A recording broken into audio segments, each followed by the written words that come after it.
அனைவருக்கும் வணக்கம்.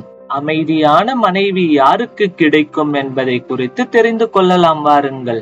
மனைவி அமைவதெல்லாம் இறைவன் கொடுத்த வரம் என்பது சான்றோர்கள் வாக்கு. அழகு, பாசம், அறிவு, அமைதி இவை நான்கும் சேர்ந்திருக்கும் மனைவி கணவன் கிடைக்க வரம் பெற்றிருக்க வேண்டும். அனைவருக்கும் இப்படி அமைவது சாத்தியமற்றது. இருந்தாலும் ஒரு நல்ல குடும்பம் அமைவது நல்ல மனைவியால் மட்டுமே முடியும். ஜாதகத்தில் 7ஆம் இடம் என்பது மனைவியின் அழகு, அமைதி, யோகம், வசதி, வாய்ப்புகள் பற்றி குறிக்கக்கூடியதாகும். 7ஆம் அதிபதி 7இல் உள்ள கிரகம் கலத்திரகாரகன் சுக்கிரன்.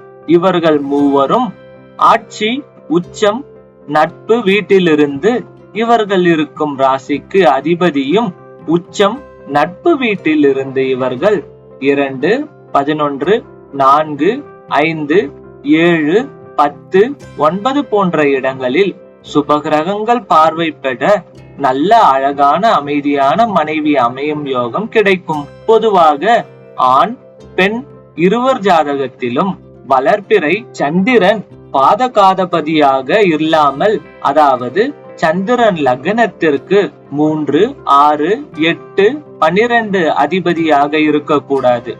7ஆம் இடத்தில் தனித்து வீற்றிருந்தால் ஒருவருக்கு நல்ல மனைவி கிடைக்க பெறுவார்கள். அதே போல ஆண், பெண் இருவர் ஜாதகத்திலும் புதன் பாதகாதிபதியாக இல்லாமல், அதாவது புதன் லக்னத்திற்கு 3, 8, 6, 12 அதிபதியாக இருக்கக்கூடாது. 7ஆம் இடத்தில் தனித்து வீற்றிருந்தால் ஒருவருக்கு நல்ல மனைவி கிடைக்க பெறுவார்கள். அதே போல பெண்கள் ஜாதகத்தில் சுக்கிரன் பாதகாதிபதியாக இல்லாமல், அதாவது சுக்கிரன் லக்னத்திற்கு 3, 6, 8, 12க்கு அதிபதியாக இருக்கக்கூடாது. 7ஆம் இடத்தில் தனித்து வீற்றிருந்தால் அவருக்கு நல்ல கணவன் கிடைக்க பெறுவார்கள். 7ஆம் அதிபதி 2, 11, 12 ஆகிய இடங்களில் இருந்து சுப கிரகங்கள் பார்த்தாலும் கூட நல்ல மனைவி கிடைக்க பெறுவார்கள். நல்ல பலன்களையும் பெற முடியும்.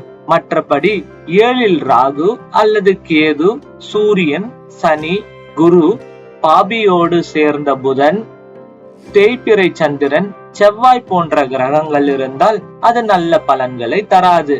இதற்கான பரிகாரங்கள் என்னவென்று பார்க்கலாம். வள்ளி தெய்வ யானையுடன் காட்சி தரும் முருகப்பெருமானை வணங்குவது நல்லது. கன்னிமார் சந்நிதி இருந்தால் அவர்களுக்கு 9 ஏகாதேசி தினங்களில் நெய்விளக்கு ஏற்றி வழிபடுங்கள். கண்டிப்பாக நல்ல பலன்கள் கிடைக்கும். இது மட்டுமல்லாமல் ருக்மணி தேவி மந்திரத்தை கூறலாம். ஓம் நமோ பகவதே ருக்மணி வல்லாப ஸ்வாஹா. ஓம் நமோ பகவதே ருக்மணி வல்லாப ஸ்வாஹா. இந்த மந்திரத்தை ஒரு வளர்ப்பிறை வெள்ளிக்கிழமை அல்லது பௌர்ணமியில் ஸ்ரீ கிருஷ்ணர் கோவிலுக்கு சென்று ஸ்ரீ கிருஷ்ணனோடு சேர்ந்து ருக்மணி தேவியை மனதார வேண்டி இந்த மந்திரத்தை குறைந்தது 108 முறை சொல்ல வேண்டும். இப்படி சொல்வதால் நல்ல மனைவி கிடைக்கும்.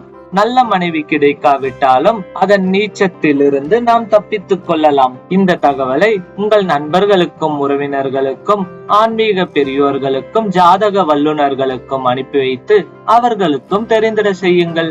இதுவரை நமது சேனலை சப்ஸ்கிரைப் செய்யவில்லை என்றால் சப்ஸ்கிரைப் செய்துவிட்டு அருகே இருக்கும் பெல் பட்டனை பிரஸ் செய்து ஆல் என்ற ஆப்ஷனை செலக்ட் செய்து கொள்ளுங்கள். இது போன்ற தகவல்கள் உள்ள நோட்டிபிகேஷன்கள் வந்து சேரும். நன்றி, வணக்கம்.